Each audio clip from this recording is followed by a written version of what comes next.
मित्रांनो, मी professor Ranjit sir. बघा तुम्ही 10वीची एक्झाम दिलेली आहे, आता मस्त तुम्ही सुट्टी एन्जॉय करताय. तर एक छोटासा अपडेट आहे तुमच्यासाठी. जर समजा तुम्ही आता एक्झाम दिलेली आहे, आता एक्झाम मध्ये काही मुलांना तर माहिती आहे सर मला 95% मिळणार आहे, काही ना माहिती सर मी 100% अबव्ह जाणार, काही ना माहिती 90 अप जाणार. पण काही मुलांना भीती आहे की सर मला एका सब्जेक्ट मध्ये भीती वाटते, सर मला 2 सब्जेक्ट मध्ये भीती वाटते, आता काय करायचं. तर त्या विद्यार्थी मित्रांनो तुमच्यासाठी एक अपडेट आहे. जर समजा तुम्ही 2 सब्जेक्ट मध्ये फेल झाला, काय सांगतोय मी तुम्हाला, जर तुम्ही 2 सब्जेक्ट मध्ये फेल झाला तर तुम्हाला एटीकेटी लागू होते. आता एटीकेटी म्हणजे काय ते बघा. Allow to keep term.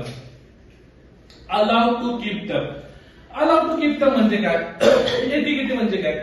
जर 2 सब्जेक्ट मध्ये तुम्ही फेल झाला असाल तर तुम्हाला गव्हर्नमेंटने चान्स दिलाय, तुम्ही 11th ला ऍडमिशन घेऊ शकता आणि सोबतच 11th सोबत तुम्ही 10वीच्या या 2 सब्जेक्टचा अभ्यास करून 2 ते 3 महिन्यामध्ये हे सब्जेक्ट तुम्ही क्लिअर करू शकता. पण समजा तर तुम्ही 3 सब्जेक्ट मध्ये फेल झाला तर मात्र तुम्हाला 10वीचेच सब्जेक्ट पुन्हा द्यायचे, 11th ला ऍडमिशन भेटणार नाही. इम्पॉर्टंट अपडेट आहे, 2 सब्जेक्ट तुम्ही पुन्हा देऊ शकता विथ तुम्ही 11th ला ऍडमिशन घेऊ शकता. समजलं बाळांनो? थँक्यू.